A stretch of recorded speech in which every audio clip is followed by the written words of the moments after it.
Railway with Shyam YouTube channel पर आप सभी लोगों का स्वागत है। आज के इस वीडियो के माध्यम से मैं आप सभी लोगों के लिए रेलवे ग्रुप डी भर्ती परीक्षा 2025 के लिए जो पीवाय के प्रश्नों की हमारी सीरीज चल रही, उस सीरीज में आज का अपना ये 54 नंबर का सेट हो जाता है। और आज का जो पेपर होने वाला है वो पेपर 5 सितंबर 2000 की प्रथम पाली का ये पेपर होने वाला है। तो आज के इस वीडियो को आपको शुरू से लेकर के एंड तक फुल वॉच करते रहना है।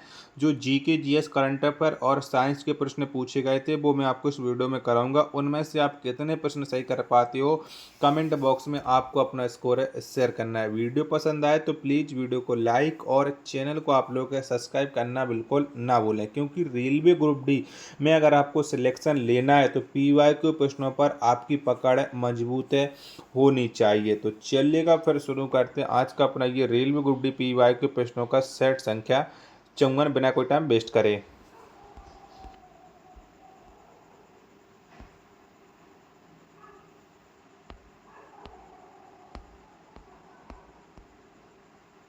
चलिएगा, पेन संख्या 12 के साथ आपकी शुरुआत होती है और 12 नंबर का प्रश्न क्या कहता है। जवाहरलाल नेहरू ने निम्नलिखित में से किस अधिनियम को दास्ता का एक नया घोषणा पत्र के रूप में वर्गीकृत किया था? तो ये कौन सी अधिनियम को किया था? प्रश्न संख्या 12 का आंसर आपको देना है कि 12 का राइट आंसर क्या हो जाएगा। तो इन्होंने दिया था भारत सरकार अधिनियम 1935 को। 12 का तीसरा ऑप्शन देने वालों का राइट आंसर हो जाएगा। चलिएगा, अगला प्रश्न आ जाता है प्रश्न संख्या 13 कि मार्च 2022 में निम्नलिखित में से किस कंपनी ने भारत की पहली हाइड्रोजन ईंधन सेल चालित इलेक्ट्रिक कार लॉन्च की? तो किसके द्वारा ये इलेक्ट्रिक कार लॉन्च की गई थी? प्रश्न संख्या 13 का आंसर आपको देना है। तो ये कार लॉन्च की गई थी Toyota Kirloskar motor private limited के द्वारा भारत में पहली हाइड्रोजन ईंधन सेल चालित इलेक्ट्रिक कार। प्रश्न संख्या 13 का तीसरा ऑप्शन देने वालों का राइट आंसर हो जाएगा। अगला प्रश्न है आपके सामने प्रश्न संख्या 15 की नदी जब बहते हुए अपने मार्ग में नीचे की ओर जाती है और समुद्र से मिलती है तो वहां पर कई छोटे छोटे चैनलों में विभाजित हो जाती है जिन्हें डॉट डॉट के रूप में जाना जाता है। तो उन्हें किसके रूप में जाना जाता है? 15 का आंसर आपको बताना है। जो छोटे छोटे भागों में बढ़ जाती है तो उसे कहते हैं वितरिकाओं। ये तीसरा ऑप्शन देने वालों का राइट आंसर हो जाएगा प्रश्न संख्या 15 का। चलिएगा, अगला प्रश्न देखते हैं। अगला प्रश्न कौन सा आता है आपके सामने? प्रश्न संख्या आ जाता है 17 की मान लीजिए कि सशक्त बल के किसी अधिकारी को उसके महिला होने के कारण पदोन्नति से वंचित किया गया है, तो इस स्थिति में निम्नलिखित में से किस मौलिक अधिकार का उल्लंघन हो रहा है? तो यहाँ पर कौन से मौलिक अधिकार का उल्लंघन हो रहा है? 17 का आंसर आपको बताना है। 17 के चारों ऑप्शन आपकी स्क्रीन पर सो रहे हैं। तो ये समानता के अधिकार का उल्लंघन हो रहा है। दूसरा ऑप्शन देने वालों का करेक्ट आंसर हो जाएगा। चलिएगा, अगला प्रश्न देखते हैं। अगला प्रश्न आ जाता है आपके सामने प्रश्न संख्या 19 है कि निम्नलिखित में से किस खिलाड़ी ने अंतर्राष्ट्रीय निशानेबाजी खेल महासंघ विश्व कप 2022 में महिलाओं की 10 मीटर एयर पिस्टल स्पर्धा में व्यक्तिगत रजत पदक जीता था? तो ये किसने रजत पदक जीता था? 19 का आंसर आपको बताना है। 19 के चारों ऑप्शन आपकी स्क्रीन पर शो हो रहा है। तो ये जीता था ईसा सिंह ने, यानी 19 नंबर प्रश्न का दूसरा ऑप्शन देने वालों का राइट आंसर हो जाएगा। चलिएगा, अंक वीडियो पसंद आ रही होगी तो प्लीज़ वीडियो को लाइक और चैनल को आप लोग सब्सक्राइब करना बिल्कुल न भूलें। 21 नंबर का प्रश्न कि पौधों द्वारा उत्पादित कई उत्सर्जी उत्पाद मनुष्यों के लिए उपयोगी होते हैं, उस उत्पाद की पहचान कीजिएगा जो अंतः श्वसन किए जाने पर मनुष्यों के लिए हानिकारक होता है। तो कौन सा होता है मनुष्यों के लिए हानिकारक? 21 नंबर प्रश्न का राइट आंसर आपको बताना है। 21 के चारों ऑप्शन आपकी स्क्रीन पर शो हो रहा है। मनुष्यों के लिए जो हानिकारक होता है वो कार्बन डाइऑक्साइड होता है। तीसरा ऑप्शन देने वालों का राइट आंसर हो जाएगा। चलिएगा, अगला प्रश्न आ जाता है आपके सामने। प्रश्न संख्या 22 है कि प्रकेंद्रकी कोशिका की कुछ विशेषताओं का उल्लेख नीचे किया गया है। दिए गए विकल्पों में से गलत विकल्प का चयन कीजिएगा। तो इनमें से प्रकेंद्रकी कोशिका है, इसके बारे में जो गलत कथन है वो आपको छांटना है। प्रश्न संख्या 22 का राइट आंसर क्या हो जाएगा? 22 के चारों ऑप्शन आपकी स्क्रीन पर शो हो रहे हैं। तो इसमें जो गलत कथन हो जाएगा वो हो जाएगा झिल्लीबद्ध कोशिकाओं की मौजूदगी। पहला ऑप्शन देने वालों का राइट आंसर हो जाएगा। नेक्स्ट प्रश्न है प्रश्न संख्या 23 से आपके सामने कि अर्थशास्त्र में कुल परिवर्तनीय लागत, भागत, उत्पादन की इकाइयां बराबर, तो ये किसके बराबर हो जाएंगी? 23 का आंसर आपको देना है। 23 के चारों ऑप्शन आपकी स्क्रीन पर शो हो रहे हैं। तो ये हो जाएगा औसत परिवर्तनीय लागत के बराबर। चौथा ऑप्शन देने वालों का करेक्ट आंसर हो जाएगा। चलिएगा अगला प्रश्न आ जाता है प्रश्न संख्या 24 से कि श्री लाल बहादुर शास्त्री राष्ट्रीय संस्कृत विश्वविद्यालय डॉट डॉट में स्थित है। तो बताओ ये कहाँ पर स्थित है? प्रश्न संख्या 24 का आंसर आपको बताना है। तो श्री लाल बहादुर शास्त्री राष्ट्रीय संस्कृत विश्वविद्यालय ये नई दिल्ली में स्थित हो जाता है। 24 का पहला ऑप्शन देने वालों का राइट आंसर हो जाएगा। प्रश्न संख्या 25 आ जाता है आपके सामने कि भारतीय संविधान का कौन सा अनुच्छेद भारत के नागरिकों के मौलिक कर्तव्यों से संबंधित है? तो बताओ मौलिक कर्तव्यों से संबंध रखने वाला कौन सा अनुच्छेद हो जाएगा? 25 नंबर प्रश्न का राइट आंसर क्या हो जाएगा? 25 के चारों जो ऑप्शन होते हैं वो आपकी स्क्रीन पर शो रहा है। तो ये अनुच्छेद 51A ये मौलिक कर्तव्यों से संबंधित हो जाता है। 25 का चौथा ऑप्शन देने वालों का राइट आंसर हो जाएगा। अगला प्रश्न है प्रश्न संख्या 26 है कि डॉट डॉट पद मासिक धर्म की समाप्ति को संदर्भित करता है। तो कौन सा पद करता है? 26 का आंसर आपको देना है। 26 का राइट आंसर क्या हो जाएगा? 26 के चारों ऑप्शन आपकी स्क्रीन पर शो रहे हैं। तो ये रजो निवृत्त करता है मासिक धर्म की समाप्ति को संदर्भित। 26 का चौथा ऑप्शन देने वालों का राइट आंसर हो जाएगा। चलिएगा अगला प्रश्न आता है आपके सामने प्रश्न संख्या 31 है कि ईस्ट में किण्वन के दौरान पाइरूवेट इनमें से किस उत्पाद में परिवर्तित हो जाता है? तो बताओ ईस्ट के किण्वन के दौरान जो पाइरूवेट होता है वो किस में परिवर्तित हो जाता है? 31 का आंसर आपको देना है। 31 के चारों ऑप्शन है वो आपकी स्क्रीन पर शो रहे हैं। तो ये एथेनॉल और कार्बन डाइऑक्साइड में परिवर्तित हो जाता है। 31 का तीसरा ऑप्शन देने वालों का राइट आंसर हो जाएगा। अगला प्रश्न आ जाता है आपके सामने प्रश्न संख्या 33। यदि किसी एसी जनरेटर के आर्मेचर को तेजी से घुमाया जाता है तो डॉट डॉट, तो बताओ भाई क्या परिवर्तित करेगा? बढ़ाएगा, घटाएगा? 33 का आंसर आपको देना है। 33 का राइट आंसर क्या हो जाएगा? तो तेजी से जब उसे घुमाया जाता है तो उसमें प्रेरित विभवांतर बढ़ेगा। चौथा ऑप्शन देने वालों का राइट आंसर हो जाएगा।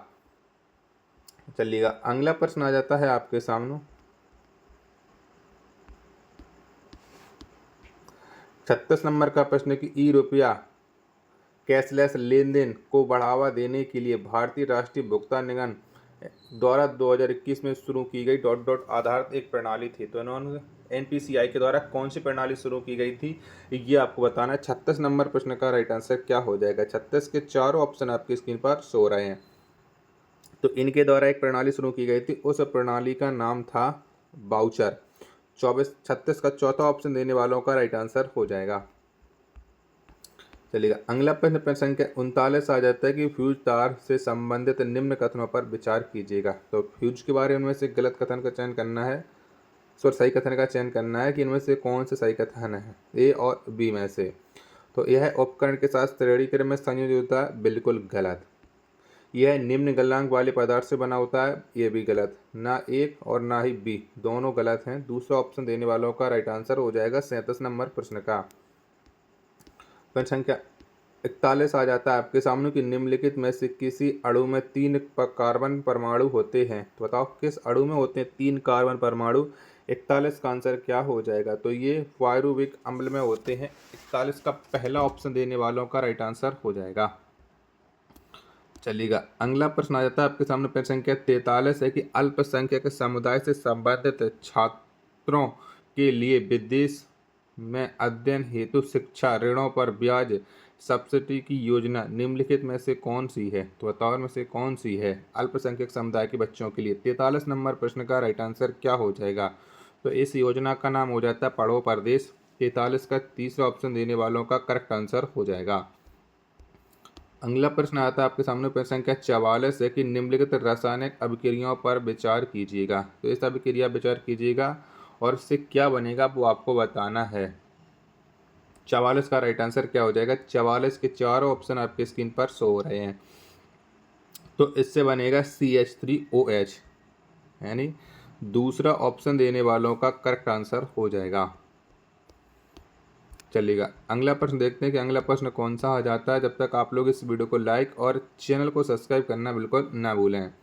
46 नंबर का प्रश्न है कि तमिलनाडु की आधिकारिक और सबसे प्रमुख भाषा तमिल का संबंध किस भाषा परिवार से है? तो बताओ कौन सी भाषा परिवार से तमिल संबंध रखती है? 46 नंबर प्रश्न का राइट आंसर क्या हो जाएगा? तो इसका संबंध हो जाता है द्रविड़ परिवार से। 46 का दूसरा ऑप्शन देने वालों का राइट आंसर हो जाएगा।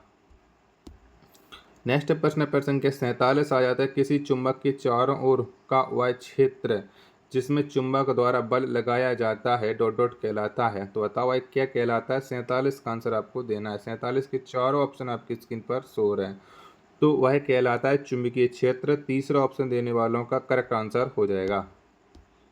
चलिएगा अगला प्रश्न संख्या 49 है आपके सामने, कार्बन डाइऑक्साइड अणु में एक ऑक्सीजन परमाणु द्वारा एक कार्बन परमाणु के साथ कितने इलेक्ट्रॉनों की साझेदारी की जाती है? तो बताओ कितने इलेक्ट्रॉन की साझेदारी होती है? 49 का आंसर आपको देना है। तो ये हो जाएगा दूसरा, दो अणु। 49 का तीसरा ऑप्शन देने वालों का राइट आंसर हो जाएगा, 2 इलेक्ट्रॉन की साझेदारी की जाती है। चलिएगा प्रश्न संख्या 51 आ जाता है कि निम्नलिखित संयोजन अभिक्रिया का उत्पाद क्या है? तो बताओ SO3 प्लस H2O से क्या बनेगा, ये आपको बताना है। तो इससे बनेगा H2SO4 यानी हाइड्रोजन सल्फ्यूरिक अम्ल। 51 का पहला ऑप्शन देने वालों का राइट आंसर हो जाएगा। चलिएगा अगला प्रश्न देखते हैं कि अगला प्रश्न है प्रश्न संख्या 53 की वे अभिक्रियाएं जिनमें अभिकारकों के बीच आयनों का आदान प्रदान होता है क्या कहलाती हैं? तो बताओ वे क्या कहलाती हैं? 53 का आंसर आपको बताना है। 53 के चारों ऑप्शन आपकी स्क्रीन पर शो रहे हैं। तो वे अभिक्रियाएं कहलाती हैं द्विविस्थापन अभिक्रियाएं। चौथा ऑप्शन देने वालों का राइट आंसर हो जाएगा। प्रश्न संख्या 54 है आपके सामने, किसी पदार्थ की प्रतिरोधकता डॉट डॉट पर निर्भर करती है। तो बताओ किस पर निर्भर करती है किसी पदार्थ की प्रतिरोधकता? 54 नंबर प्रश्न का राइट आंसर क्या हो जाएगा? तो ये मोटाई पर निर्भर करती हैं। 54 का चौथा ऑप्शन देने वालों का राइट आंसर हो जाएगा। 55 नंबर का प्रश्न आ जाता है कि वायुमंडलीय अपवर्तन के कारण क्षितिज के निकट देखे जाने पर किसी तारे की आभासी स्थिति उसकी वास्तविक स्थिति में थोड़ी डॉट डॉट होती है और यह आभासी स्थिति डॉट डॉट है जिसके परिणाम स्वरूप तारे टिमटिमाते हैं। तो बताओ स्थिति कैसी होती है और पर आभासी स्थिति जिसकी वजह से तारे टिमटिमाते हैं? 55 नंबर प्रश्न का राइट आंसर क्या हो जाएगा? ये आपको रेगिस्तान भरना तो ऊंचाई पर ऊंची और बदलती रहती है। दूसरा ऑप्शन देने वालों का राइट आंसर हो जाएगा। चलिएगा अगला प्रश्न देखते हैं कि अगला प्रश्न कौन सा आ जाता है। तो अगला प्रश्न आ जाता है प्रश्न संख्या 59 है कि पंचायती राज की 3 स्तरीय प्रणाली की अनुशंसा पहली बार 1957 में डॉट डॉट द्वारा की गई थी। तो किसके द्वारा ये अनुशंसा की गई थी? 59 का आंसर आपको देना है। 59 के चारों ऑप्शन आपके स्क्रीन पर शो रहे हैं। तो ये अनुशंसा बलवंत राय मेहता समिति के द्वारा की गई थी। दूसरा ऑप्शन देने वालों का राइट आंसर हो जाएगा। चलिएगा अगला प्रश्न देखते हैं। अगला प्रश्न संख्या 62 आ जाता है कि यदि 4 ओम के एक प्रतिरोधक तो 12 वाट की एक बैटरी से जोड़ा जाता है तो उसके द्वारा उपभुक्त शक्ति ज्ञात कीजिएगा।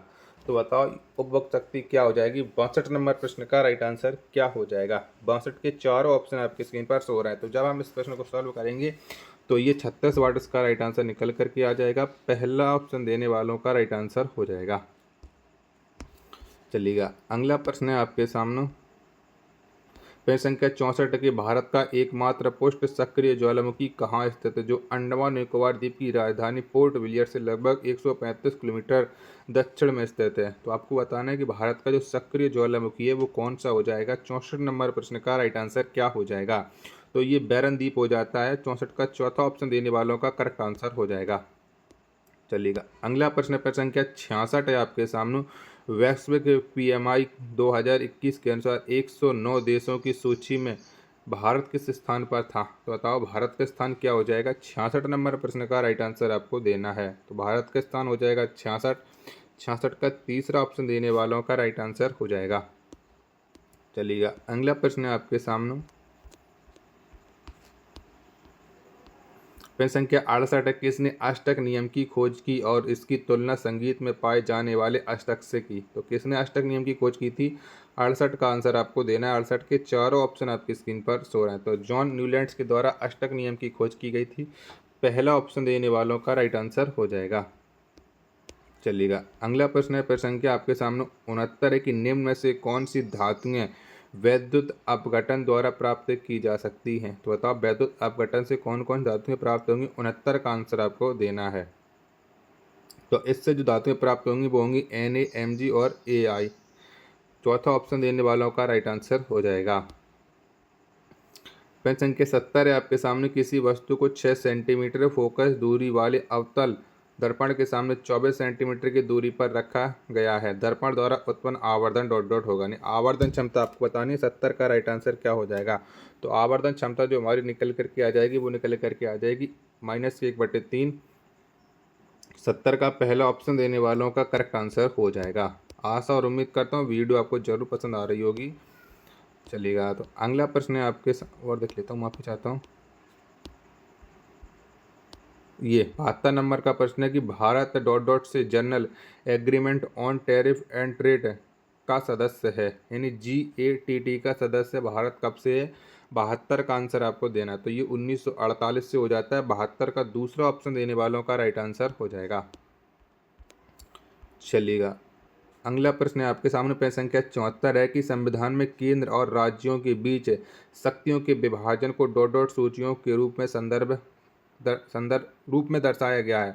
तो जो राज्यों और केंद्र शासनों के बीच जो शक्तियों का विभाजन है वो कितनी सूचियों में दर्शाया गया है। 74 का आंसर आपको देना है। तो ये टोटल 3 सूचियों में दर्शाया गया है। 74 का दूसरा ऑप्शन देने वालों का राइट आंसर हो जाएगा। वो सूची हो जाएगी समवर्ती सूची, राज्य सूची और संघ सूची। प्रश्न संख्या 76 है आपके सामने कि जीवाश्म ईंधन, कोयला और पेट्रोलियम किस प्रकार के संसाधन हैं। तो बताओ ये कैसे संसाधन है। 76 का आंसर आपको देना है। तो ये संसाधन हो जाते हैं समाप्य और गैर नवीनीकरणीय।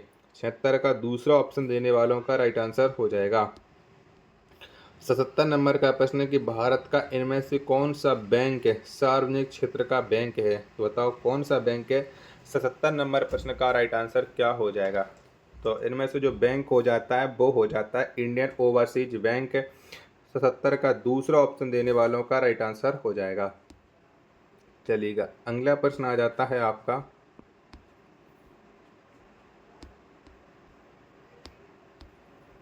83 नंबर का कि मानव में कौन सा रोग सूर्य से आने वाले अल्ट्रावायलेट विकिरण के द्वारा होता है, यानी यूवी किरणों से कौन सा रोग हो जाता है ये आपको बताना है। इन्हीं 2 ऑप्शन में से आपको डिसाइड करना है। तो ये त्वचा का कैंसर होता है। 83 का दूसरा ऑप्शन देने वालों का राइट आंसर हो जाएगा। चलिएगा, अगला प्रश्न देखते हैं कि अगला प्रश्न कौन सा आ जाता है आपके सामने। तो ये आ जाता है प्रश्न संख्या 85 है कि निम्नलिखित में से कौन सा त्यौहार प्रतिवर्ष जनवरी के महीने में मनाया जाता है। तो बताओ इनमें से कौन सा त्यौहार मनाते हैं जनवरी में। 85 नंबर प्रश्न का राइट आंसर क्या हो जाएगा। तो ये पोंगल मनाया जाता है। 85 का चौथा ऑप्शन देने वालों का करेक्ट आंसर हो जाएगा। चलिएगा, अगला प्रश्न है आपके सामने प्रश्न संख्या 87 की जनवरी 2022 में NIPER रिसर्च पोर्टल का शुभारंभ किसने किया। तो बताओ इस पोर्टल का शुभारंभ किसके द्वारा किया गया था। 87 का आंसर आपको देना है। तो इस पोर्टल का शुभारंभ मनसुख मंडाविया के द्वारा किया गया था। 87 का तीसरा ऑप्शन देने वालों का राइट आंसर हो जाएगा। चलिएगा, अगला प्रश्न देखते हैं कि अगला प्रश्न कौन सा आ जाता है। प्रश्न संख्या 90 के टूथपेस्ट प्रकृति में सामान्यतः डॉट डॉट का होता है। तो बताओ कैसा होता है टूथपेस्ट सामान्यतः प्रकृति में। 90 का आंसर आपको देना है। तो ये क्षारीय होता है। 90 का चौथा ऑप्शन देने वालों का राइट आंसर हो जाएगा। प्रश्न संख्या 91 आपके सामने आनुवांशिकता को प्रभावित करने वाले कारकों के संबंध में मेंडल ने निम्नलिखित में से कौन सी महत्वपूर्ण खोज की। तो बताओ कौन सी महत्वपूर्ण खोज की थी मेंडल ने। 91 का आंसर आपको बताना है। 91 के आप लोग ऑप्शन देख लीजिएगा, जिसके बाद आप 91 का राइट आंसर डिसाइड कर सकते हो। तो मेंडल के द्वारा जो महत्वपूर्ण खोज की गई थी वो की गई थी यौन प्रजनन करने वाले जीवों में कारकों का युग्म उनके अभिलक्षणों को व्यक्त करता है, यानी पहला ऑप्शन देने वालों का राइट आंसर हो जाएगा। ठीक है, अगला प्रश्न है आपके सामने प्रश्न संख्या 94 है, नहीं है 97 आ जाता है कि भारत का कौन सा शहर 2023 अंतर्राष्ट्रीय ओलंपिक समिति अधिवेशन की मेजबानी करेगा। तो कौन से शहर ने की थी, क्योंकि 2023 निकल चुका है। तो ये मेजबानी की थी मुंबई ने। 97 का तीसरा ऑप्शन देने वालों का राइट आंसर हो जाएगा। चलिएगा, अगला प्रश्न देखते हैं कि अगला प्रश्न कौन सा आता है। यही आ जाएगा। ये 58 नंबर का कि 2 सेंटीमीटर ऊंचाई वाली किसी वस्तु को एक 8 सेंटीमीटर फोकस दूरी वाले अवतल दर्पण के सामने 6 सेंटीमीटर की दूरी पर उसके मुख्य अक्ष पर रखा गया है। इसके पृथ्वी की ऊंचाई डॉट डॉट होगी और यह डॉट डॉट होगा। तो बताओ इसकी पृथ्वी की ऊंचाई कितनी होगी और ये कैसा होगा। 98 का आंसर आपको बताना है। तो 2 सेंटीमीटर से अधिक है और सीधा दूसरे ऑप्शन देने वालों का राइट आंसर हो जाएगा। चलिएगा अगला प्रश्न है। सारे प्रश्न समाप्त हो चुके हैं। अगर आपको ये वीडियो पसंद आई हो तो प्लीज़ वीडियो को लाइक और चैनल को आप लोगों को सब्सक्राइब करना बिल्कुल ना भूलें। मिलते फिर अपने एक और नेक्स्ट वीडियो के साथ। तब तक के लिए धन्यवाद। जय हिंद, वंदे मातरम।